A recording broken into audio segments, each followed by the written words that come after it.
여러분 반갑습니다. 역사탐정입니다. 이번 영상에서는 백제화당에 새겨진 소위 문양이라고 하는 것인데요. 이 문양이라고 하는 것은 고조선 시대의 방식으로 새겨진 것입니다. 그래서 고려인들은 자신들이 어디에서 왔고 또 어떠한 인물들을 자신들의 시조와 손조로 여기고 있었는지 그것을 밝혀주는 내용입니다.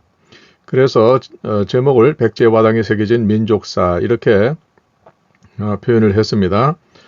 자, 그러면은 이 내용을 한번 보시겠습니다.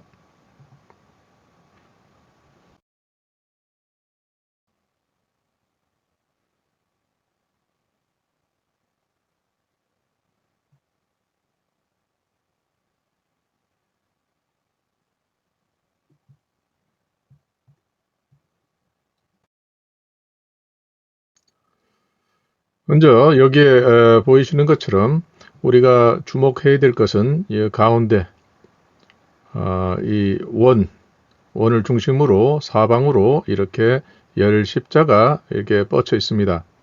그래서 이 각각의 글자는 시조와 부계와 목의 시조를 나타내고 있고 또 이 네 개가 연합이 되면 다 이렇게 합쳐지게 되면 이거는 계라고 하는 그런 글자가 됩니다. 그리고 여기에 보면 원이 있고 원 안에 네모가 들어 있습니다. 과연 이것은 무엇일까? 그래서 이것을 하나, 그 다음에 낮게 둘, 요 네 개를 합쳐서 세 번째, 그리고 이렇게 원 안에 사각형이 있는 이것을 가지고 설명을 드리고자 합니다. 먼저 이 와당은 매우 정교하게 디자인된 한민족사의 이력을 담았다. 이렇게 먼저 전제하고 말씀을 드립니다. 고대의 이 문양이라고 불리는 고대의 상형 문자들, 초기 건문들은 다 사람을 나타내는 것이었습니다. 무슨 동물을 단순하게 고지고대로 그렇게 한 것이 아니고 동물 속에 그 그려진 내용을 부분을 보게 되면 거기에 상징들이 다 들어 있습니다. 마치 보물찾기처럼 그 안에 그러한 내용들이 들어 있었던 것이고 이것은 그대로부터 그대로 표현되는 것입니다. 새라든지 또 코끼리라든지 호랑이라든지 이러한 상징들은 언뜻 보면 호랑이, 새 이렇게 동물들이지만 그 안을 들어가서 자세히 살펴보면 그것과 관련된 그러한 상징들이 그 안에 반드시 들어있기 마련입니다. 그래서 나타내고자 하는 동물 혹은 상징물들이 있지만 그 안에는 그 동물 혹은 상징물과 관련된 그러한 고대의 인물의 시칭이라든지 토템이라든지 이런 것이 다 그 안에 포함되어 있는 것입니다. 그러니까 연관성이 있는 그러한 인물들을 그러한 형태 안에 넣어놓게 된 것입니다. 그 가장 대표적인 것은 용인데요. 용도 제가 자료를 수집해서 한번 설명드리고자 합니다. 자, 그 다음에 와당에서 발견되는 초기 상형 문자는 다음과 같다. 이미 설명드린 그대로입니다. 바로 이것. 그 다음에 원, 안에 네모. 그 다음에 이것은 열 십자가 이렇게 네 개가 있죠. 이건 숫자 열십이 아니고 이것은 뒤에 설명을 드리겠지만은 시조와 부계의 시조와 모계의 시조를 나타낸 것입니다. 그 다음에 이것이 네 개가 합쳐지게 되면 간지에 나오는 개가 됩니다. 이 간지도 후대에 나타난 것이고 본래는 사람을 나타내는 것이었습니다. 이들 초기 상형 문자는 상나라 시기보다 1000년 가까이 이른 시기인 고조선과 한국의 정체성을 담고 있다. 와당에 담긴 상형 문자로서의 시칭은 모계인 양잠신, 누조를 제외한 부계만을 담고 있어서 부계사회 성립 이후 그 계보를 나타낸 것으로 이렇게 추정할 수가 있습니다. 자, 보시겠습니다. 자, 이것은 정중앙에 있는 것이죠. 이 가운데 있는 작은 해, 이 해는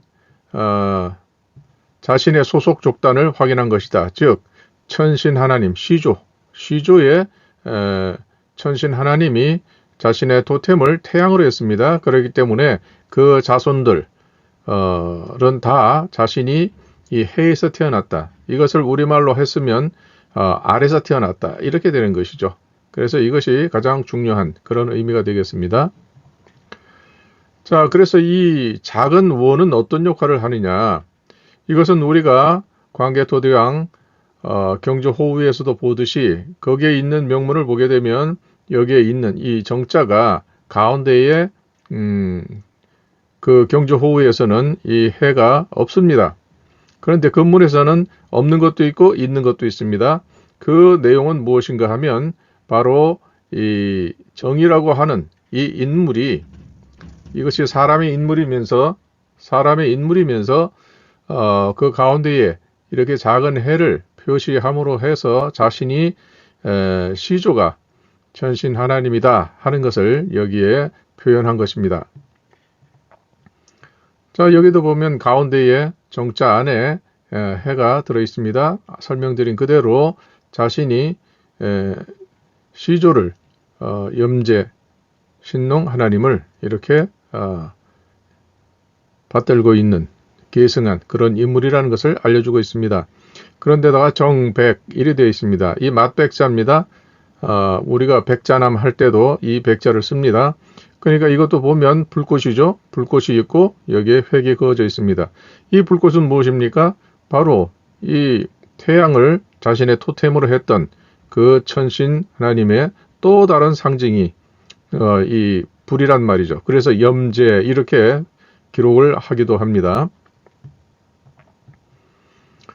자, 이것이 바로 광개토대왕에 있는 경주호우에 있는 글자인데요. 이 정자가 있고 이 안에는 아무것도 없습니다. 그런데 여기에 정자에서는 이렇게 작은 해를 표현을 해서 자신이 천신 하나님의 그 후손임을 이렇게 표현을 하고 있는 것입니다. 자, 여기도 뭐 같습니다. 그리고 여기에 이 정이라고 하는 이 분이 어느 때의 인물이냐 하는 것을 보게 되면 여기에 여라고 하는 이 글자를 보면 알게 됩니다. 이 여라고 하는 것은 고향 임금님의 계시 사형제 중에서 이 두 번째 인물 차남을 여기에 이렇게 표현한 것입니다. 이것은 이제 고대 문자를 이건 별도로 또 설명을 해야 되는데요. 하여튼 그래서 이 정이라고 하는 것은 오늘의 이 소재가 되는 것입니다. 그래서 이것이 사람을 나타낸다 하는 것을 먼저 아시면 좋겠습니다. 자, 여기에 보면 여기에 이것이 새를 나타낸 것입니다. 그런데 여기 가운데 보면 이렇게 작은 해를 표현을 했습니다.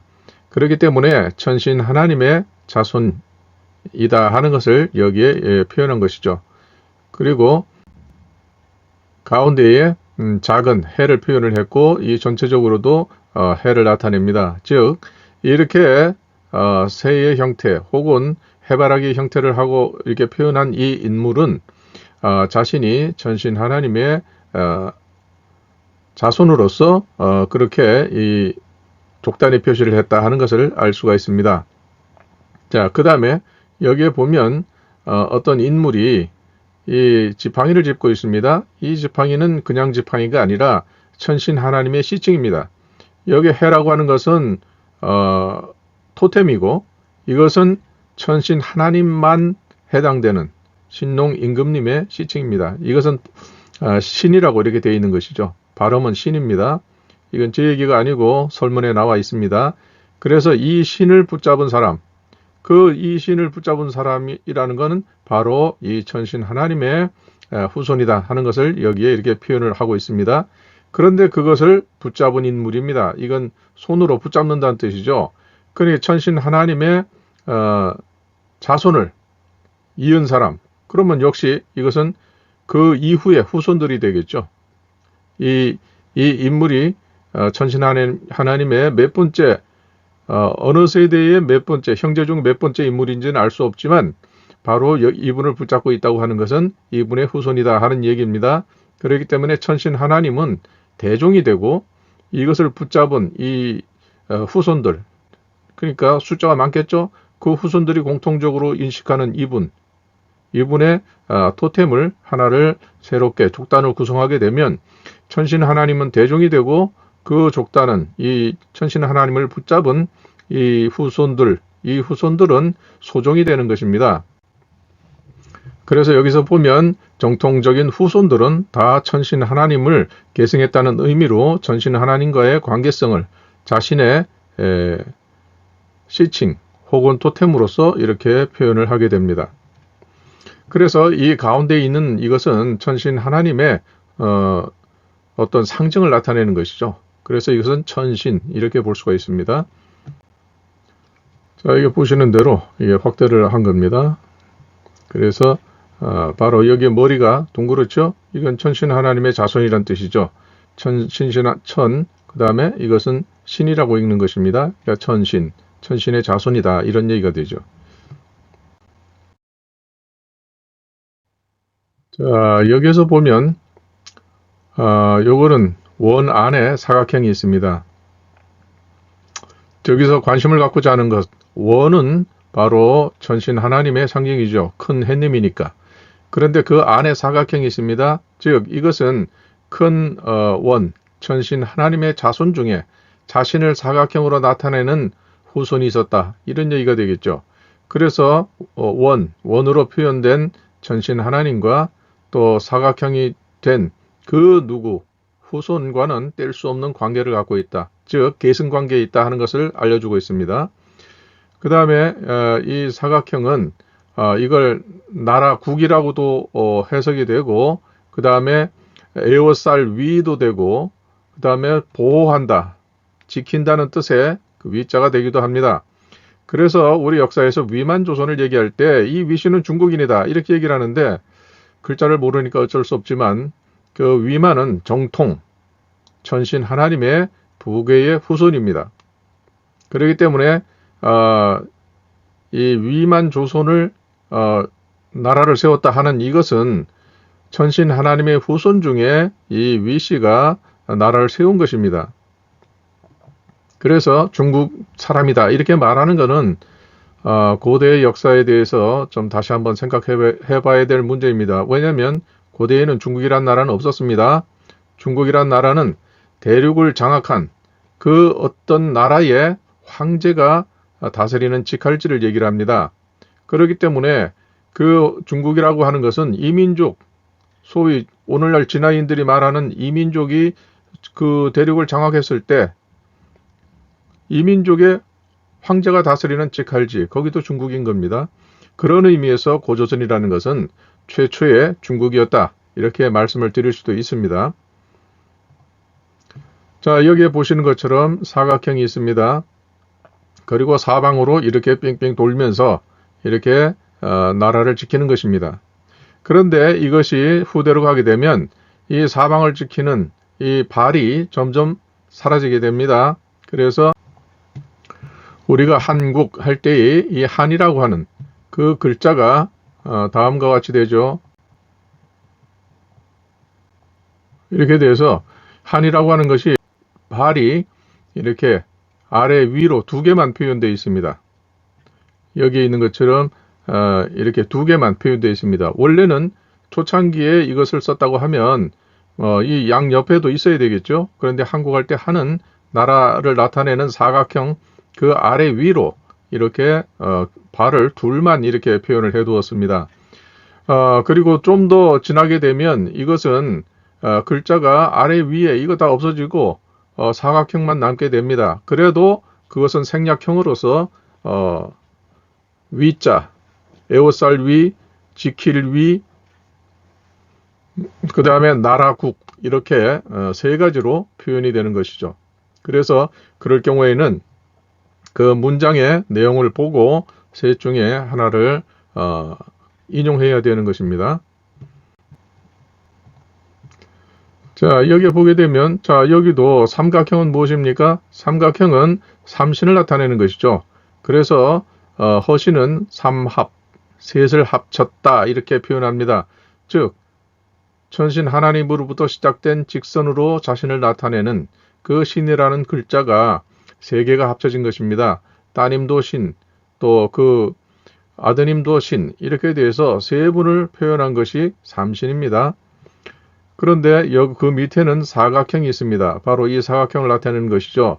이 사각형은 삼신으로서 그 삼신의 법이 계속 내려가다가 그 다음에 이 사각형에 이르러서 5대 이후에 이 사각형으로 대체가 됩니다. 그러나 그렇게 대체한다고 하더라도 여기에 있는 것처럼 사각형이 있으면서 나는 천신 하나님의 자손임을 잊지 않는다 하는 것을 여기에 이렇게 표현을 해 놓았습니다. 그렇기 때문에 이 사각형은 고조선 말기 그리고 한국이 시작되는 그 과도기에 이렇게 표현된다. 이렇게 볼 수가 있습니다. 자, 여기도 보면 자, 이 사각형입니다. 이거 다 사각형이고요. 여기 보면 확대해 보면 사각형입니다. 이것보다 더 정확하게 사각형으로 되어 있죠.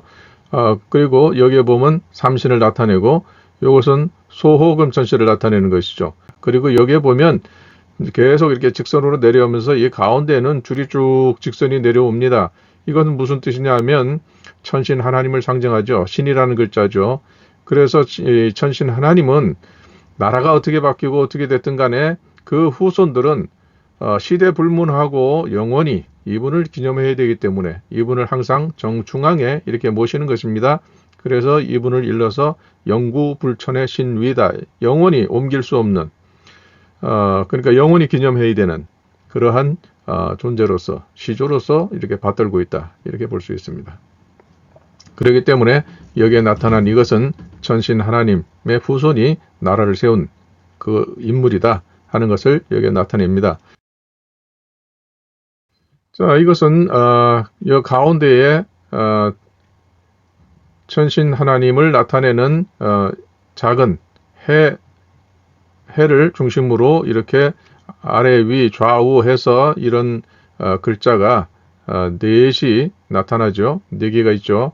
그러면 뭐 우리 설명 귀에 박히도록 설명을 드렸는데, 자, 이것은 세운 직선은 신이라는 글자고 옆으로 이렇게 된 것은 천신 하나님과 사돈 관계가 되는 그 뉘조 양잠신 여기를 상징하는 것입니다. 족단으로 치게 되면 뉘조가 속한 족단, 황제와 혼인을 했기 때문에 황제족단이라고 볼 수 있습니다. 그러니까 결국은 이것은 천신 하나님의 상징이고 이것은 황제족의 상징이고 이 둘이 서로 배우자를 서로 교환하는 그러한 상황이 되어서 이것이 푸나라와 사회를 이루고 그것을 계속 계승해서 내려갔던 고조선 시대의 혼인 방식이다. 그것을 나타낸 것이 바로 이것이 열십자다 하는 것을 알 수가 있습니다. 그 다음에 여기에서도 보면 열십자가 있습니다. 이것은 천신 하나님과 지신, 뉘조의 양족단의 혼혈로서 태어난 인물 이렇게 얘기할 수가 있습니다. 그리고 여기에 보면 새를 이렇게 표현한 것을 보면 바로 이것은 양족단 사이에서 태어났지만 소속은 이 황제족의 인물이다. 황제족의 황제의 후손이다. 이렇게 볼 수가 있습니다. 자, 여기서도 보면 이건 영천에서 출토된 청동단추로 알려지고 있습니다. 세 개가 되어 있는데 여기에도 보면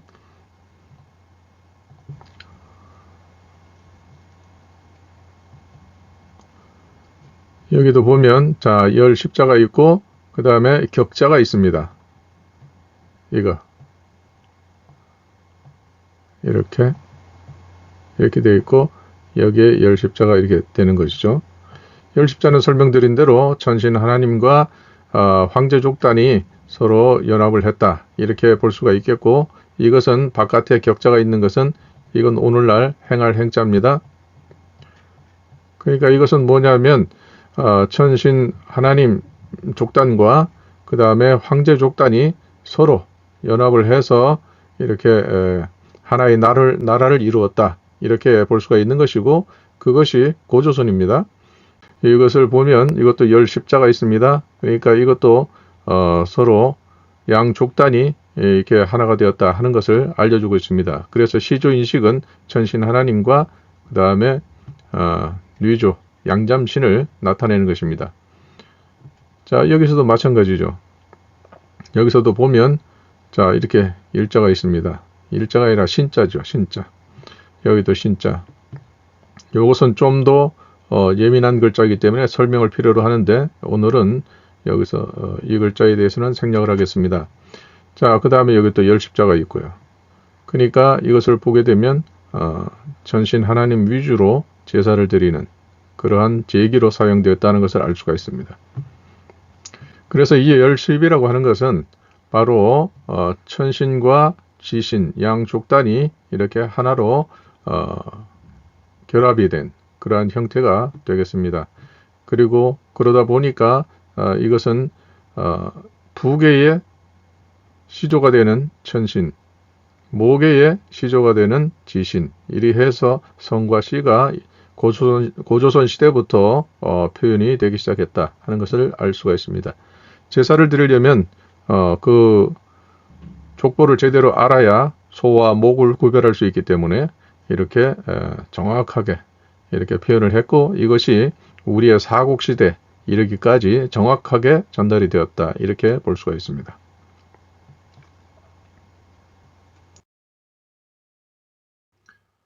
자, 이것은 뭐냐면 아까 열십자 이것이 하나, 둘, 셋, 네 개가 된 것입니다.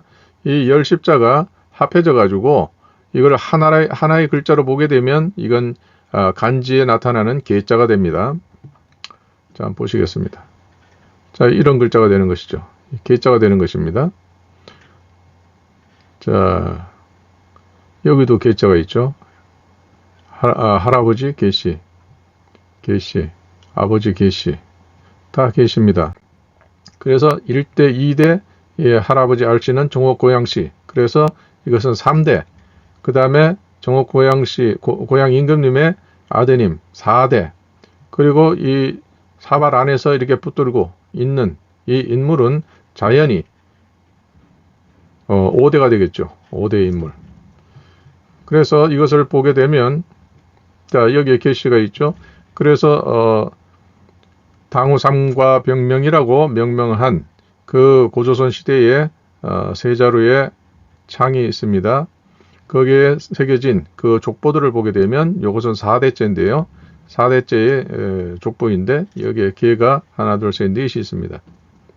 그러니까 이 개가 넷이 있다고 하는 것은 자기의 생신모를 나타내는 것입니다. 자신의 어머니가 자기를 낳아준 어머니가 계신데 그분이 이렇게 사형제를 낳았다 하는 것을 알려주고 있고 또 고대에 그 족보를 보게 되면 바로 고양 임금님의 큰 부인, 그러니까 주부가 되는 그분이 이 계시로 그렇게 표현이 되어 있습니다. 그러니까 그 계시가 이렇게 네 아들을 낳았다 하는 것을 알려주고 있습니다. 거기도 보게 되면 여기 개가 있습니다. 이 개가 있는데 이것을 확대를 해보면 자, 이것은 고조선 시대의 그 족보를 바로 이 4대째의 창에 새겨진 그 계시와 관련이 있는 그러한 톡이다 이렇게 볼 수가 있는 것이죠. 그래서 이렇게 네 가지를 따로따로 설명을 드렸는데요. 여기에 보면 이것은 천신을 나타낸다고 했습니다. 태양입니다.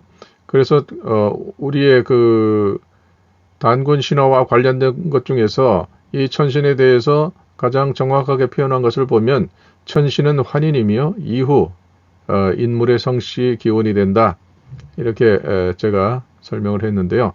여기에 보면 교원사화에서 일대 주신, 왈, 환인 이렇게 되어 있습니다. 한 큰 주신, 그러니까 최고의 신이 있는데 그분이 환인이다. 즉, 이 최초의 주신이 누굽니까? 염제신농 임금님이죠. 그렇기 때문에 여기서 환인을 일대 주신 이렇게 표현한 것은 바로 신 중에 최고의 신, 가장 기원이 되는 최초의 신, 그분을 나타내는 거기 때문에 예, 그것은 역사 기록에서는 염제, 신농, 임금님 밖에 없습니다. 그렇기 때문에 환인이라고 하는 것은 바로 염제, 신농, 임금님을 우리말로 표현한 것이다. 환인의 환은 바로 가라 이렇게 되니까요. 가라. 가라라고 하는 것은 고대 발음의 가라 이것은 나중에 알로서 이렇게 표현이 되는데 중간에 보면 가라가 갈이 되고 그 다음에 알이 됩니다. 즉 태양을 나타내는 것입니다. 환희는 태양을 나타내는 인물입니다. 태양을 최초의 주신으로서 이렇게 봤던 인물은 천신 하나님밖에 없습니다. 자, 두 번째. 자, 여기서 열십이라고 하는 것은 천신 하나님과 목의 지신, 류조를 이렇게 결합한 그런 글자다. 이렇게 볼 수가 있습니다. 자, 그 다음에 이러한 이 열십자가 4개가 이렇게 결합이 되게 되면 이것은 기회가 됩니다. 그래서 이것은 앞에서 본 것처럼 청동 창에 새겨진 족보, 4대 족보의 4분, 그분들의 공동 표시로서 이렇게 계자가 됩니다. 자, 이 사각형을 보시게 되면 이것은 자 여기에 설문해자의 이 설명을 보시는 것처럼 고문 위자다. 에워쌀 위, 뭐 그런 거죠. 그 다음에 고문 국자다. 나라 국자입니다. 그리고 여기도 보면 이거 같은 건데 이것이 생략이 되면 결국은 사방을 지키는 이 표시인데 이 지켜야 되는 기본은 바로 나라였다. 이런 얘기가 되겠습니다. 그래서 이것은 세 가지의 글자가 축약돼 가지고 생략돼 가지고 요 가장 핵심이 되는 이 네모만 남은 것입니다. 그래서 이것은 나라국, 지킬 위, 뭐 에워쌀 위 이런 식으로 되죠. 천신 하나님의 시칭, 예, 그러니까 천 이건 신 이리 되고 목의 시조는 뉘조, 양잠신 뉘조가 되겠습니다. 그 다음에 여기에 보면 계시, 이게 전체 네 개의 십자가를 합쳐서 네 개의 십자를 합쳐서 계시 이렇게 되죠. 그러니까 천신 하나님부터 계속 내려옵니다. 그래서 여기에 보면 사각형으로 나타낸 인물은 5대째 인물인데 그래서 이 부계로서 이렇게 계속 전해 내려온 것을 와당의 상징으로서 표현한 것이 바로 시조인식 또 그리고 그 중간 과정을 거쳐가는 선조인식을 함께 나타낸 것이다. 이렇게 볼 수가 있습니다. 그리고 이러한 형태의 그 와당은 굉장히 많습니다. 이 와당은 고구려, 백제, 신라, 가락 다 동일하게 이렇게 자신들의 시조인식을 와당에 나타냅니다. 그래서 오늘의 결론은 고대의 가장 중요한 두 가지 일은 제사와 군대인데 특히 군대보다 앞선 것이 제사였습니다. 그래서 이 제사를 하기 위해서는 자신들의 정체성을 정확히 하고 소목을 구별할 수 있어야 되기 때문에 이렇게 살아서나 죽어서나 자신들의 정체성 그것을 온갖 자신들이 소유 물 속에 다 표현을 해두었습니다. 그만큼 철저하게 자신이 누구다 하는 것을 인식하고 있었고 사후에도 그 조상에게 돌아간다고 하는 그런 인식을 갖고 있습니다. 그렇기 때문에 우리는 돌아가셨다 이런 말을 쓰는 아주 그 희귀한 표현을 쓰는 그런 민족이 되었습니다. 이상으로서 자신들의 계보 그것을 표현한 와당에 대해서 설명을 드렸습니다. 다음 영상에서 찾아뵙도록 하겠습니다. 감사합니다.